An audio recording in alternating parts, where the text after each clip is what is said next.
CSS ist heute unser Thema. Moin beim WebDevLab. Ich zeige dir die Grundlagen von CSS, damit du selbst Websites gestalten kannst. CSS ist eine Stylingsprache, die hauptsächlich für HTML verwendet wird, also um das Aussehen von Internetseiten zu definieren.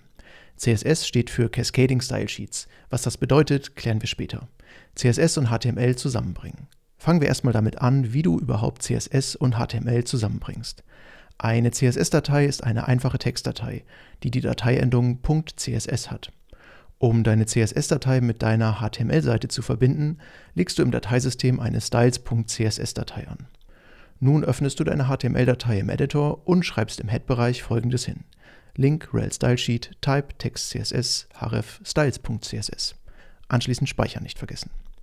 Der Pfad zu deiner CSS-Datei wird hier im Attribut href angegeben und ist hier so einfach, weil die CSS-Datei auf derselben Ebene wie die HTML-Datei liegt.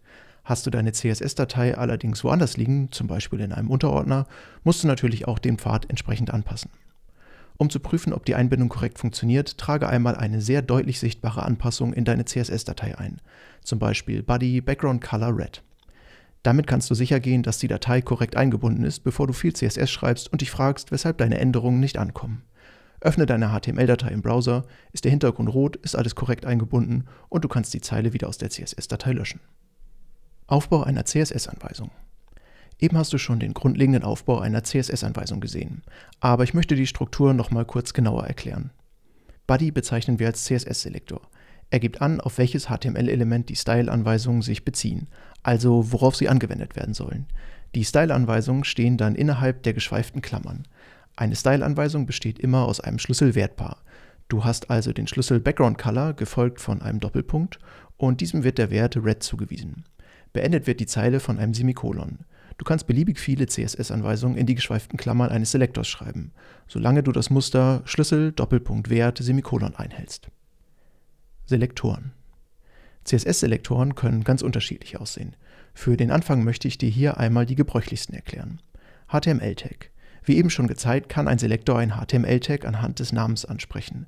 Im Beispiel eben wurde das Body-Tag im HTML durch Body im CSS angesprochen. Das funktioniert für alle HTML-Elemente. Das Body-Tag gibt es nur einmal im Dokument, aber mit einem Elementselektor kannst du auf einen Schlag alle HTML-Tags mit diesem Namen ansprechen. CSS-Klasse. CSS-Klassen ermöglichen es dir, mehrere unterschiedliche Elemente auf einen Schlag anzusprechen. Sie müssen nur denselben Klassennamen haben. In HTML fügst du einem Element eine Klasse durch das Attribut Class hinzu. Dort kannst du dann eine oder durch Leerzeichen getrennt mehrere CSS-Klassen hinterlegen. Im CSS wiederum schreibst du diesen Klassennamen mit vorangestelltem Punkt im Selektor und kannst nun so alle Elemente im HTML ansprechen, die diese Klasse haben. ID. Eine ID ist, wie der Name vermuten lässt, ein eindeutiges Identifizierungsmerkmal für ein HTML-Tag. Jede ID darf es daher auch nur ein einziges Mal auf einer Seite geben. Im HTML fügst du eine ID mit dem Attribut ID ist gleich hinzu.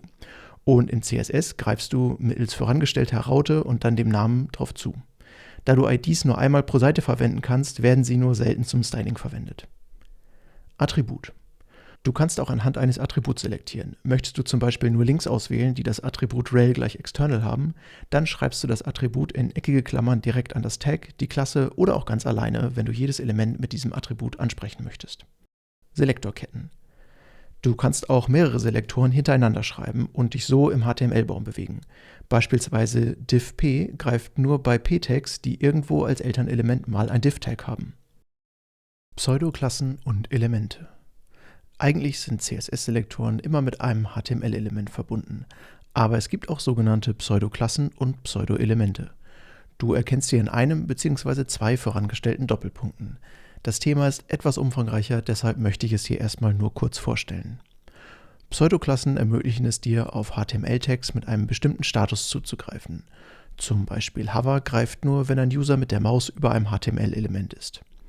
Nth-Child-Even greift nur auf die geraden Listenelemente zu, also das zweite, vierte, sechste, achte Element und so weiter. Schreibst du statt Even-Odd in die Klammern, erhältst du alle ungeraden Elemente. Pseudo-Elemente geben dir Zugriff auf das Styling von Elementen, die sich nicht im HTML befinden. Die zwei häufigsten werden sogar erst durch CSS erzeugt, Before und After. Dies sind Elemente, die du komplett frei stylen kannst mit CSS, als wären sie ein eigenes HTML-Tag. Sie sind gebunden an das Tag vor dem Pseudo-Element, also zum Beispiel Before gehört zu dem Anchor-Tag. Mit Before und After kannst du, wie der Name vermuten lässt, vor und hinter dem Element Inhalt einblenden. Um beispielsweise hinter einem Link mit dem Attribut rel = external einen kleinen Globus anzuzeigen, schreibst du rel external after Content und dann das Unicode-Zeichen für den Globus. Selektorlisten. Um mehreren Selektoren dieselben Styles zuzuweisen, ohne ihnen eine gemeinsame Klasse zu geben, kannst du Selektorlisten schreiben. Um beispielsweise allen Überschriften eine Serifenschrift zu geben, kannst du schreiben H1, H2, H3, 4, 5 und 6 von Family Serif. Weitere Selektoren.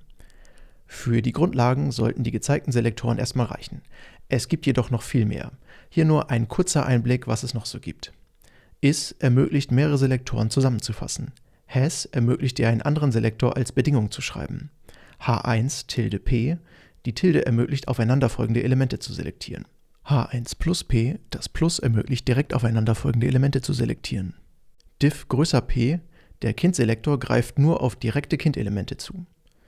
Und auch das sind nicht alle. Falls ich dazu mal ein extra Video machen soll, schreib's gerne in die Kommentare. CSS-Styling. Bisher weißt du schon, wie du deine Style-Anweisung auf bestimmte HTML-Elemente anwenden kannst. Jetzt kommen wir zum Styling selbst. Das CSS-Box-Modell. Jedes HTML-Tag wird im CSS mit einer Box repräsentiert.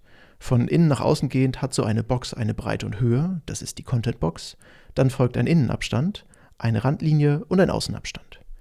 Nicht alle HTML-Elemente wenden dieses Boxmodell vollständig an. Sogenannte Blockelemente, das sind Elemente, die über die gesamte Zeile gehen, wie beispielsweise ein P für Absätze, ein Artikel, Div oder Header, nutzen das gesamte Boxmodell. Inline-Elemente nehmen nur den Platz ihres Inhalts ein. Das sind HTML-Tags wie Span oder A. Sie wenden den Außenabstand nur auf der horizontalen Ebene an. Dann gibt es noch Inline-Block-Elemente. Sie sind eine Mischung aus den beiden vorher genannten und wenden das gesamte Boxmodell an. Jedoch ist ein Inline-Block-Element nur so groß wie sein Inhalt. Umgeschaltet werden kann dieses Verhalten mittels der CSS-Anweisung Display mit den Werten Block, Inline und Inline-Block. Als nächstes schauen wir uns mal die Abstände genauer an. Abstände. Möchtest du mehr Platz zwischen Boxen haben, dann setzt du den Außenabstand. Im CSS heißt das Margin. Ohne weitere Angaben ist das ein Abstand an allen 4 Seiten der Box. Du kannst aber unterschiedliche Werte vergeben mittels Margin Top, Margin Right, Margin Bottom und Margin Left. Alternativ zu diesen örtlichen Bezeichnungen gibt es auch noch logische Bezeichnungen. Das sind Margin Block Start, Margin Inline End, Margin Block End und Margin Inline Start. Block steht hier für die vertikale Achse und Inline für die horizontale. Der Hintergrund ist, dass diese Bezeichnungen sich anpassen, wenn sich deine Seite in der Leserichtung ändert. Hierzulande sind wir es gewohnt, dass ein Text zeilenweise von links nach rechts verläuft und die Zeilen von oben nach unten. In anderen Sprachen ist das aber nicht so. Da kann ein Text von rechts nach links laufen, von oben nach unten oder ganz anders. Hast du nun eine Website mit mehreren Sprachen, die die User auswählen können, dann kann sich daraus auch ein Richtungswechsel der Schrift ergeben. Da wäre es gut, wenn sich auch Abstände entsprechend auf die andere Seite verlagern, damit diese noch an der richtigen Stelle sind. Mit den logischen Bezeichnungen passiert das automatisch. Nutzt du hingegen die älteren Anweisungen, die feste Orte angeben, also Top, Left, Right und Bottom, dann bleiben die Abstände auf diesen Seiten der Boxen, egal in welche Richtung der Lesefluss ist. Um Abstände innerhalb einer Box zu setzen, kannst du statt Margin einfach Padding benutzen. Das gibt es genauso wie Margin noch mit Top, Left, Right und Bottom, sowie den logischen Bezeichnungen Padding Block Start, Padding Inline End, Padding Block End und Padding Inline Start. Hintergrundfarbe. Kommen wir wieder zu einfacheren Dingen. Die Hintergrundfarbe einer Box änderst du einfach mittels Background Color. Anschließend gibst du einen Farbwert in einer von vielen Farbnotationen ein, zum Beispiel RGB mit einem Alpha-Kanal, also Transparenz, als RGBA, oder auch weit verbreitet ist der Hexcode. Soll es statt einer Hintergrundfarbe ein Bild sein, nimmst du einfach Background Color, URL, Pfad zum Bild. Randlinie. Die zuvor erwähnte Randlinie wird in CSS als Border bezeichnet. Eine Border braucht 3 Angaben: Dicke, Art des Strichs und Farbe. Eine durchgehende Linie in Schwarz wäre beispielsweise Border 1 Pixel Solid Black. Soll sie stattdessen gepunktet sein, tauscht man das Solid gegen ein Dotted aus. Unterbrochene Linien bekommt man mit Dashed. Wie schon bei den Abständen kannst du auch hier eine Border nur auf einer bestimmten Seite setzen. Möchtest du, dass deine Border nicht eckig, sondern abgerundet ist, fügst du zur Border-Definition noch eine weitere Definition hinzu, nämlich Border Radius, zum Beispiel Border Radius 4 Pixel. Textstyling. Schriftfarbe. Nachdem du deiner Box jetzt schon Styling verpasst hast, gehen wir weiter zum Text. Die Farbe definierst du ganz einfach mit Color und als Farbwert kannst du dann wieder einen Farbnamen, RGBA, einen Hexwert oder eine andere Farbnotation wählen. Schriftart und Formatierung. Welche Schriftart du einsetzen willst, definierst du mittels Font Family, gefolgt von einer Liste von Schriften, die du durch ein Komma trennst. Der Browser versucht dann die erste Schrift zu nehmen. Steht diese nicht zur Verfügung, geht er zur zweiten über und so weiter. Es gibt sogenannte Web-Safe-Fonts. Das sind Listen von Schriftarten, von denen mindestens eine mit hoher Wahrscheinlichkeit auf einem Betriebssystem deiner User vorhanden ist. Wenn dir die gewählte Schrift egal ist, kannst du auch einfach nur die Wörter Serif, Sans Serif oder Monospace benutzen für eine Schrift mit Serifen, ohne Serifen oder Monospace, also diktengleich. Das heißt, jeder Buchstabe nimmt dieselbe Breite ein. Dann gibt es auch noch Webfonts. Das bedeutet, dass du mit deiner Website eine Schriftfamilie auslieferst, die der Browser deiner User runterlädt und dann benutzt, um den Text anzuzeigen. Solche Webfonts werden üblicherweise im Format WOV2 gespeichert. Im CSS definierst du so eine Schrift mittels @fontface. Der von dir vergebene Name dient dann wieder in der Font-Family-Definition, um zu bestimmen, wo sie eingesetzt werden soll. Die Schriftgröße deiner Schrift legst du mit Font-Size fest. Du kannst zig Einheiten verwenden, beispielsweise Pixel oder RAM. Ein RAM entspricht bei Standardeinstellungen des Browsers 16 Pixel, wächst aber mit, wenn deine User in ihrem Browser beispielsweise eine höhere Schriftgröße angegeben haben. Um bei mehrzeiligen Text die Zeilenhöhe zu setzen, schreibst du Line-Height, gefolgt von einem Wert. Du kannst feste Werte hinterlegen, aber es bietet sich ein Faktor an, der sich automatisch deiner Schriftgröße anpasst. Line-Height 1.5 beispielsweise bedeutet das 1,5-fache deiner hinterlegten Schriftgröße. Soll dein Text fett sein, ergänzt du Font-Weight Bold. Und soll er kursiv sein, schreibst du noch Font-Style Italic. Positionierung. Bisher positionieren sich unsere Boxen einfach so auf der Seite untereinander, wie der Browser es will. Jetzt zeige ich dir ein paar Grundlagen zur Positionierung von Boxen. Um eine Box zu positionieren, hast du in CSS verschiedene Möglichkeiten. Mit Position Sticky und Top 0 sorgst du dafür, dass eine Box beim Scrollen am Bildschirmrand oben kleben bleibt. Mit Position Relative und Angaben wie Top Left, Right und Bottom kannst du die Box relativ zu ihrer normalen Position verschieben. Benutzt du hingegen Position Absolute mit einer der Positionsangaben, dann fällt die Box aus ihrer normalen Position heraus, als wäre sie gar nicht da und wird exakt dorthin positioniert, wo du es angibst. Als Orientierung wird entweder das Browserfenster genommen oder das nächstgelegene Elternelement, das mit Position Relative definiert ist. Hier wird Box 2 zuerst am Browserfenster ausgerichtet. Jetzt bekommt das Div ein Position Relative und wird dann zum Ankerpunkt für die Koordinaten, die an der Box 2 stehen. Layout. Bisher weißt du, wie du einzelne Boxen positionierst. Die Verschiebung mittels Position ist allerdings nicht dafür geeignet, um ein komplettes Layout zu setzen. Eher für einzelne Korrekturen in der Ausrichtung oder um ein einzelnes hervorgehobenes Element an eine bestimmte Stelle zu schieben. Für Layouts gibt es in CSS zwei bessere Optionen: Flexbox und Grid. Beides sind sehr mächtige Werkzeuge, die viele Möglichkeiten bieten, ein Layout aufzubauen. Darauf in allen Details einzugehen, könnte komplett eigene Videos füllen, weshalb ich hier erstmal nur auf grundlegende einzelne Techniken eingehe. In der Videobeschreibung hinterlege ich dir 2 Links zu sehr schön aufbereiteten Übersichten von Flexbox und Grid. Flexbox. Mit Flexbox kannst du definieren, wie sich Kindelemente in ihrem Elternelement, dem Container, anordnen. Im Beispiel haben wir 10 Divs, die alle in einem Container stecken. Sobald der Container DisplayFlex zugewiesen bekommt, stehen sie nicht mehr untereinander, sondern nebeneinander. Einen Abstand zwischen die Boxen bekommst du mit Gap. Wie du siehst, bekommt der Browser, wenn der Platz nicht ausreicht, eine Scrollbar. Das kannst du verhindern, sodass die Elemente umbrechen, indem du FlexWrap definierst. Sollen die Boxen den Rand zum Container voll ausfüllen und lediglich Platz zwischen den Boxen lassen, ergänzt du Justify Content Space Between. Willst du gar nicht, dass die Boxen horizontal angeordnet werden, sondern lieber vertikal, änderst du das mittels FlexDirection Column. Du kannst auch eine oder mehrere Boxen innerhalb des Container-Elements noch positionieren. Lange Zeit hat das perfekte Zentrieren den Webdevs Kopfschmerzen bereitet, doch mit Flexbox ist das sehr leicht geworden. Dem Flex-Container wird einfach ein Justify Content Center und Align Items Center hinzugefügt und die Box bleibt perfekt zentriert. Grid. Mit CSS Grid kannst du ein Raster als Grundlage für deine Seite definieren und darin Elemente platzieren. Zum Einstieg zeige ich dir heute, wie du das mit Template Areas machst. Wir bauen ein klassisches Website-Raster mit Header, Navigation, Content-Bereich, Sidebar und Footer, wie du es gerade siehst. Das HTML ist ganz übersichtlich, ein paar semantische Elemente und alles wird umschlossen von einem Grid-Container. Diesem geben wir jetzt auch als allererstes einmal ein Display-Grid. Als nächstes definieren wir das Raster. Header und Footer gehen einfach über die gesamte Breite, aber Navigation, Content und Sidebar sind gedrillt. Dieses Raster können wir jetzt einfach wie eine Tabelle in Grid Template Areas notieren. Die gezeigte Formatierung ist nicht nötig, hilft aber dabei, das Layout nachzuvollziehen. Die verwendeten Bezeichnungen benutzen wir nun, um ein Element an einer Stelle im Grid zu positionieren. Beispielsweise das Side-Element wird mit Grid Area der im Template definierten Area Sidebar zugewiesen.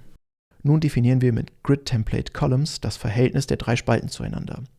Es geht wirklich nur ums Verhältnis. Es ist völlig egal, ob hier 1 FR, 2 FR, 1 FR oder 200 FR, 400 FR, 200 FR steht. Die Aussage ist immer, die mittlere Spalte ist doppelt so groß wie die beiden äußeren. Jetzt fehlen uns nur noch die Zeilen. Die werden mit Grid Template Rows angegeben. Header und Footer sollen 100 Pixel hoch sein und die Zeile mit dem Seiteninhalt soll einfach so hoch sein wie ihr Inhalt. Wenn wir jetzt dem Article Tag mal künstlich eine Höhe von 500 Pixeln geben, dann spannt sich die gesamte Zeile entsprechend auf. Zuletzt können wir mit Gap noch angeben, ob zwischen den Zeilen und Spalten ein Abstand sein soll. Gap alleine bringt einen einheitlichen Abstand zwischen alle Elemente. Möchtest du stattdessen zwischen Zeilen und Spalten unterschiedliche Abstände haben, kannst du das mit Row Gap und Column Gap machen. Media Queries. Um deine Website vom kleinen Smartphone-Display bis hin zum großen Desktop-Monitor gut aussehen zu lassen, kannst du viel mit relativen Größenangaben arbeiten, die automatisch mitskalieren. Doch es wird immer wieder Situationen geben, wo du ab bestimmten Auflösungen eine andere CSS-Definition brauchst. Hier kommen Media Queries ins Spiel. Möchtest du beispielsweise, dass auf einem Smartphone Elemente in einem Flex-Container untereinander angeordnet werden, aber ab 768 Pixel nebeneinander stehen und auch einen anderen Abstand haben, dann kannst du das wie hier gezeigt schreiben. Schauen wir uns so ein Media Query nochmal kurz genauer an. Er wird immer eingeleitet mit Add Media. Dann kann ein sogenannter Media Type folgen, im Beispiel Screen. Alternativ gibt es noch Print oder All. Wird nichts angegeben, wird von All ausgegangen, also dass die Angabe für alle Geräte gilt. Um Bedingungen zu verbinden, kannst du AND, wie im Beispiel, Not und Only verwenden. Zum Schluss kommt das Media Feature. Wir testen hier auf die Breite des Browsers von mindestens 768 Pixeln. Innerhalb der geschweiften Klammern des Media Queries kannst du nun wieder ganz normal CSS schreiben, das aber nur zutrifft, wenn die Bedingungen des Media Queries erfüllt sind. Im Beispiel haben wir auf die Breite des Browsers im Media Feature getestet. Es gibt jedoch noch zig andere Dinge, auf die du mit Media Queries testen kannst. Beispielsweise, ob das Display gerade im Hoch- oder Querformat ist oder ob ein User sein Gerät auf Dark Mode geschaltet hat, sodass du deine Website passend ebenfalls im Dark Mode ausliefern könntest. CSS-Variablen. Du kannst in CSS auch Variablen einsetzen. Sie heißen hier jedoch Custom Properties. Warum das so ist, erkläre ich gleich. Die Verwendung ist eigentlich ganz einfach. Eine Custom Property im Selektor Root definiert bedeutet, dass sie für das gesamte Dokument gilt. Der Name muss dabei immer mit 2 Strichen beginnen. Um sie zu verwenden, benutzt du die var-Funktion und wiederholst den Namen der Variable. Die Angabe von Black nach dem Komma hier ist eine Absicherung, auch Fallback genannt, falls die Custom Property nicht zur Verfügung steht. Die Angabe ist allerdings optional. Wie du siehst, wird die Variable nur im Wert der CSS-Definition verwendet. Ich kann sie nicht anstatt des Border Left einsetzen oder den Selektor durch eine Variable austauschen. Daher spricht man eben auch nicht von einer allgemeinen CSS-Variable, sondern von einer Custom Property. Soll deine Custom Property übrigens nicht im gesamten Dokument gelten, sondern in einem bestimmten Selektor und den Kind-Elementen, kannst du auch einfach dort die Definition hinterlegen. Die Kaskade. Zu Beginn des Videos hatte ich ja gesagt, dass ich noch darauf eingehen wollte, was es mit dem Namen von CSS auf sich hat. Cascading Style Sheets. Was genau ist diese Kaskade? Damit wird bezeichnet, wie der Browser entscheidet, welche Styles angewendet werden, wenn es mehrere Definitionen gibt. Als erstes gelten die Styles, die ein Browser bereits mitbringt. Diese werden überschrieben von den Styles, die die Website selbst ausliefert. Sind in der CSS-Datei der Website 2 Regeln identisch, gewinnt die spätere Variante der beiden Regeln in der Datei, da eine Datei von oben nach unten verarbeitet wird. Dabei ist der Browser allerdings so schlau und überschreibt nur identische Definitionen. Im Beispiel steht zweimal der Artikel-Selektor und zweimal die von Family-Definition, wovon die letztere angewendet wird. Die Hintergrundfarbe der ersten Definition bleibt jedoch erhalten. Gibt es auch noch mehrere Dateien, im Beispiel style1.css und style2.css, mit identischen Selektoren, wird auch hier wieder die spätere Definition in der späteren Datei übernommen. CSS-Selektoren sind allerdings auch nicht gleichwertig. Man nennt das Spezifität. Die Spezifität drückt man in 3 Zahlen aus. Der unspezifischste Selektor, das Sternchen, wird als 000 angegeben. Ein ID-Selektor hat die höchste Spezifität, 100. Danach folgen Klassen und Attribute, 010, und am Ende der Kette dann einfache Elementselektoren, 001. An einer Stelle gewinnt die höhere Zahl, also 002 ist spezifischer als 001. Eine höhere Zahl als 1 kommt übrigens durch Selektorketten zustande. Egal wie hoch die Zahl ist, gibt es in der Reihe weiter links etwas Höheres als 0, gewinnt dieser Selektor. also 010 ist spezifischer als 003. Die Spezifität eines Selektors zeigt dir VS Code übrigens beim Hovern über einem Selektor an. Überschrieben werden können diese Spezifitätsregeln von Style-Attributen direkt am HTML-Tag oder einer Importantmarkierung. Beides sollte jedoch nur im äußersten Notfall eingesetzt werden. Das war's erstmal für dieses Video. Ich hoffe, es hat dir gefallen und du hast etwas gelernt. Dann lass gerne ein Like da. Hast du Anmerkungen, was ich mal vertiefen soll, dann hinterlasse mir einen Kommentar. Das nächste Video kommt raus, wenn es fertig ist, und um das nicht zu verpassen, abonniere doch den Kanal. Bis dahin, Happy Coding und tschüss tschüss.